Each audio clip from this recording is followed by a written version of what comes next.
Hi guys, today we're going to talk about the Unit 5 review. So number 1 says find all 6 trig ratios for measure of angle n for the following. So here's n. I'm going to label my triangle. So opposite of n is 40, adjacent is 9, hypotenuse is 41. So we think about SOHCAHTOA. Sine of n is opposite over hypotenuse, which is 40 over 41. Cosine of n is adjacent over hypotenuse, 9 over 41. And tan of n is opposite over adjacent, so 40 over 9. Those are the 3 primary trig functions. Now to find the other 3, those are the opposites. So cosecant of n, secant of n, cotan of n. Cosecant is opposite of sine, so all you do is flip your fraction. So 41 over 40. Secant is opposite of cosine, so 41 over 9.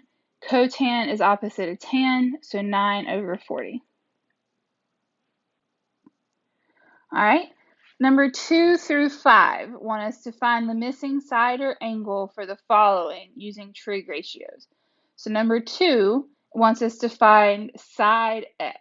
So the first thing I'm going to do is circle my angle and label just the 2 sides they gave us. Not all 3 of them, just the 2.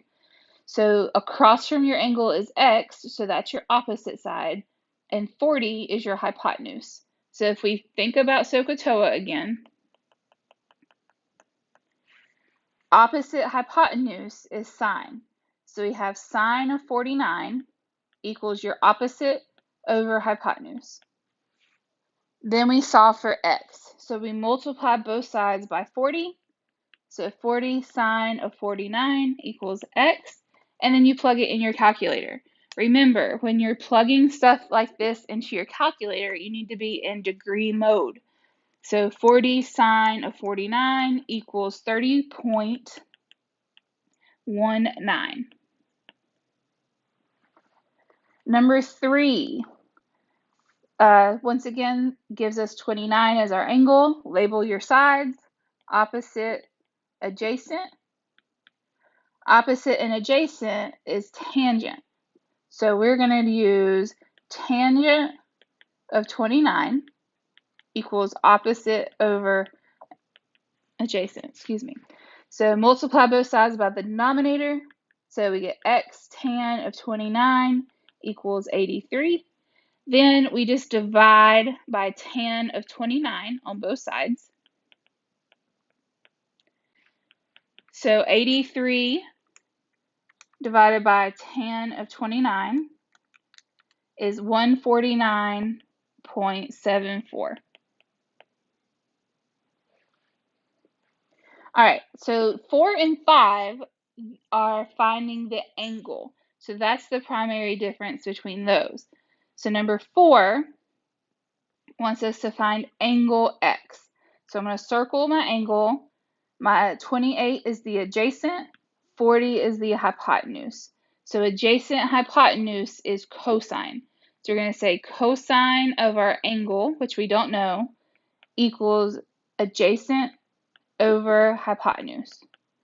Whenever you're solving for an angle, you have to use inverse trig.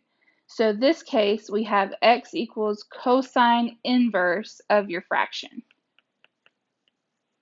And we just plug that into our calculator. We do second cosine of 28 over 40, and that gives us 45.57 degrees because it is an angle.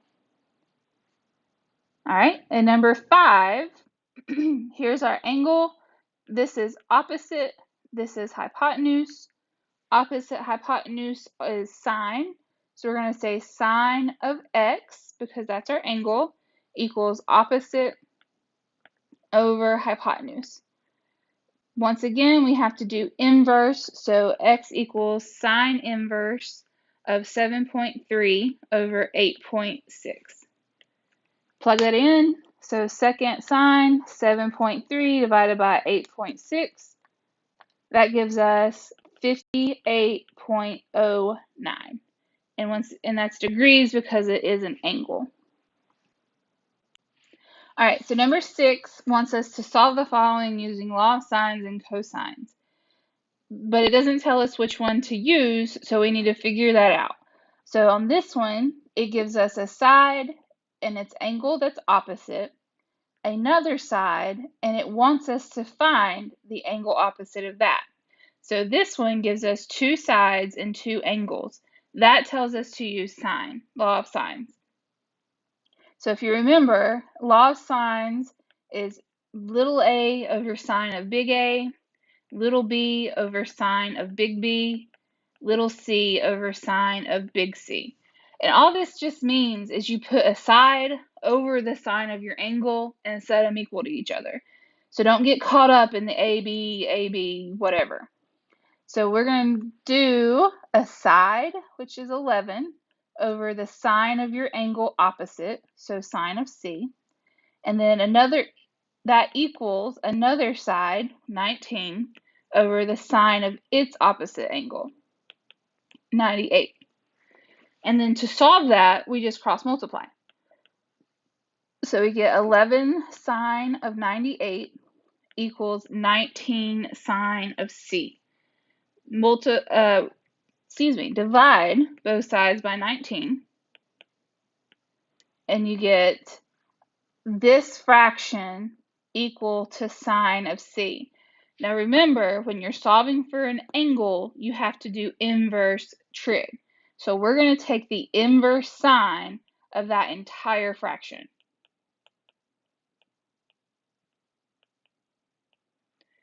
And one thing about this is when you put it on your calculator, right here, it's going to pop up a parentheses. Make sure on your calculator you close that parentheses before you divide.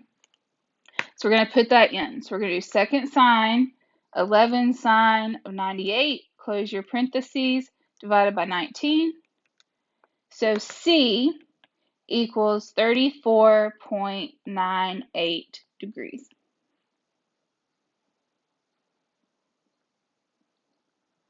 All right, number 7 wants us to find side AB. So I'm going to put that as X.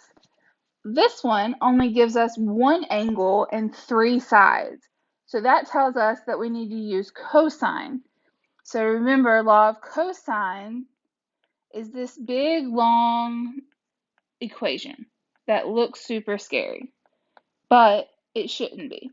The things to note here, your A matches your angle. Then these two sides are just regular old sides, okay? So let's do this together. So the angle given is 93, so the opposite side of that is x. So we're going to say x squared equals, and then you just use the other two sides. It doesn't matter which order you put them in. So 13 squared plus 20 squared minus 2 times 13 times 20, cosine of the angle across from x, which is 93. On this one, it's super simple because the right side of your equation, you can just plug straight into your calculator. So let's do that. So we're going to get 13 squared plus 20 squared minus 2 times 13 times 20, cosine of 93. And that gives me 596.21. And then to solve for x, you just square root. So x equals 24.42.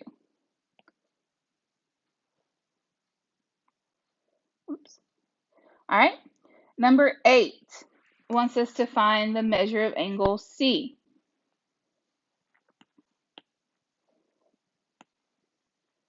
Which is right here. Once again, it wants us to find an angle, and it gives us 3 sides. So we're going to use law of cosines.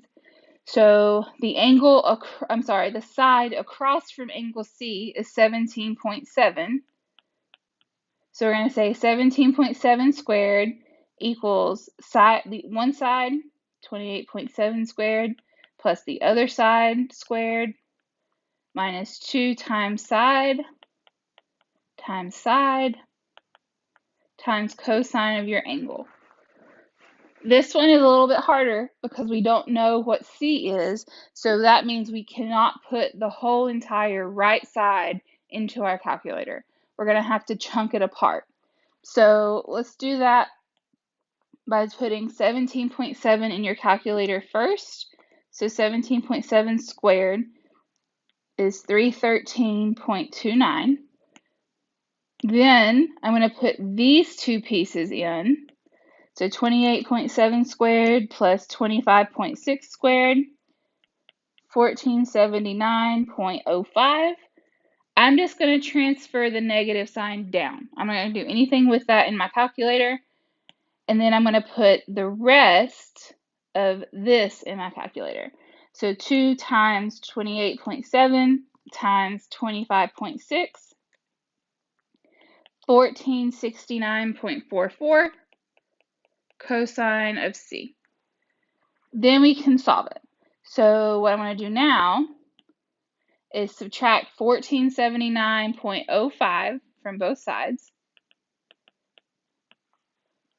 So 313 minus, or 0.29 minus 1479.05 gives me negative 1165.76. That equals negative 1469.44 cosine of C. Then I'm going to divide by that negative 1469.44.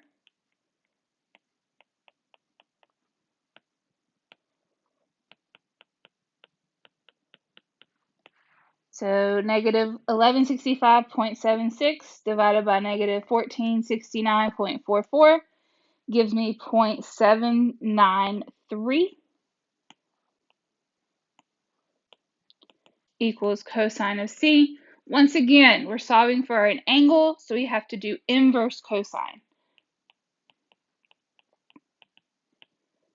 And when we do that, our answer is 37.5 degrees. All right, so number 9 gives us an angle of 135 and 3 sides. So we are going to use cosines again. So our angle's 135, the side opposite is x. So we're going to say x squared equals side squared plus side squared minus 2 times side cosine of your angle. This one is like the other one where it's super easy and we can just plug it in. So 22 squared plus 31 squared minus 2 times 22 times 31 cosine of 135. So x squared equals 2409.49. Square root both sides. X equals 49.09. All right, number 10 wants us to use the angle of elevation or depression. So Tom and Sam are on the opposite sides of a tower of 160 meters high. They measure the angle of elevation of the top of the tower as 40 and 55 degrees respectively. Find the distance between Tom and Sam. So the first thing we're going to do is draw a picture. So here's my tower, and it's 160 meters tall. Tom is on one side, so I'm going to put Tom over here. And his angle of elevation is 40. And I'm just going to put X on the bottom. Sam is on the other side, and his measure of angle of elevation is 55. And I'm going to call him Y. So the thing we're going to do is solve for each triangle and then find the distance between them. So just subtract. So I'm going to solve for Tom first. So 40 is this is my opposite and adjacent. So tan of 40 equals opposite over adjacent Multiply by x on both sides, divide by tan of 40. So x equals 160 divided by tan of 40, or 190.68. So that's Tom. Now let's do Sam. So we're going to still have opposite and adjacent, so we're still going to use tan, but we're going to say tan of 55 equals opposite over adjacent, which in this case is y. So multiply both sides by y, divide by tan of 55. So 160 divided by tan of 55 is 112.03. Then, to find the distance between them, we just subtract these two numbers. So 190.68 minus 112.03, that gives us 78.65. And that's our answer. All right, number 11, from the top of a spire of height 50 feet, the angle of depression of two cars on a straight road at the same level as that of the base of the spire and on the same side are 25 degrees and 40 degrees. Calculate the distance between the two cars. So here's our spire. It's 50 feet high. The cars are on one straight road on the same side. So I'm going to say car 1 is there. Its angle is 25, and I'm going to call it x. Then car 2 is here, and its angle is 40, and I'm going to call it y. So let's find car x first. So we have opposite, adjacent. Once again, we're going to use tan. So tan of 25 equals 50 over x. Multiply both sides by x, divide by tan of 25. So 50 divided by tan of 25 gives me 107.23. Now let's do car y. So we have opposite and adjacent once again. So tan of 40 equals opposite over adjacent. Multiply both sides by tan of by y, divide by tan of 40. So 50 divided by tan of 40 is 59.59. Then we just subtract these two. So 107.23 minus 59.59 gives me 47.64. So 12 through 14 want us to find the amplitude, midline, and period for each function. So remember, the equation is y equals a sine or cosine b theta plus h. So number 12, our amplitude comes from the a value, which is in front. So our amplitude is 2. Our midline comes from h, which is right here. So our midline is y equals -1. And then we can't find the period given the equation, but we can find the b value. So the b value is in front of x, but in this case, there's not a number there, so it's assumed to be 1. We can use that to find the period because remember, a period is just 2 pi over b. Well, we have b, so 2 pi over 1 is just 2 pi. All right, number 13, amplitude, we use here, that is negative. So remember, amplitude is distance. You can't have a negative distance. So we have to use the absolute value. The absolute value of -2 is 2, meaning our amplitude is 2. Our midline is here, so y equals 1. Oops. Then we can find our b value. In this case is 1/2. So we're going to use that to find the period. So 2 pi over b, or 2 pi over 1/2. We don't like complex fractions, So we're going to take the 2 pi over 1 and multiply it by the flipped 1/2, so 2 over 1. So the period for number 13 is 4 pi, because 2 pi times 2 is 4 pi. All right. So number 14, amplitude is 3. Our midline, y equals -4. Our b value on this one is 6. So that means the period, we do 2 pi over b, 2 pi over 6, which is pi over 3.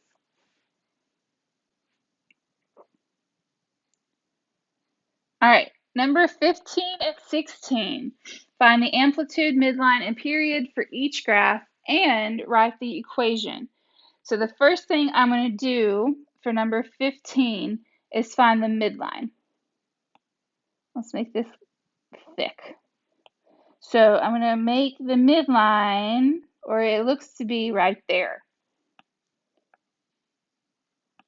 So I'm going to say my midline is y equals -1. Then we can find our amplitude. So from our midline to the top, or from our midline to the bottom, if you look, from -1 to 1, or from -1 to -3 is 2. So our amplitude is 2.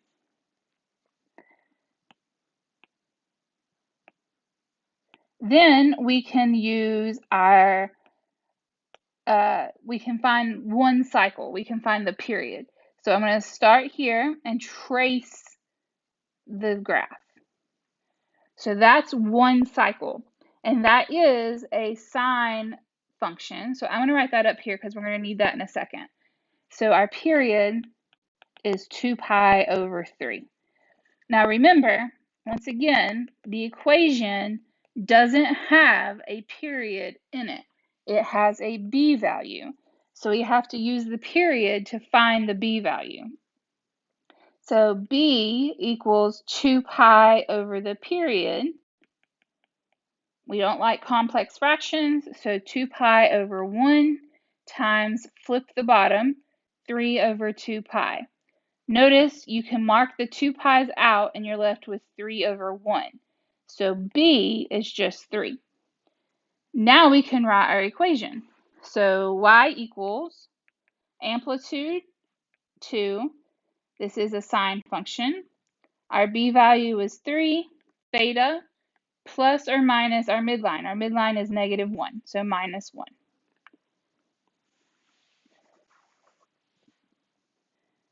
All right, number 16. We're going to start once again by finding the midline. Cuts right there. So our midline is 2.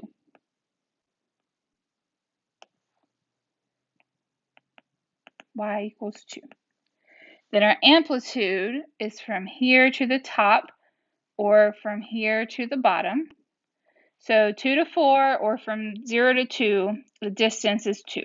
So our amplitude is 2. Then we're going to trace one cycle. So from here to here. So that means the period is 4 pi. And this one is cosine because this one starts above the midline. So I'm going to write that up here because we're going to need that in a second. Then for our b value, we're going to have 2 pi over the period of 4 pi. Pi's cancel. You're left with 2 over 4, or 1/2. So the b value is 1/2. So when we write our equation, we get y equals amplitude of 2 cosine our b value of 1/2 x or theta, doesn't matter, plus your midline, so plus 2. So that is our equation for 16. All right, guys, I hope this helped. Good luck on your test tomorrow and have a great day.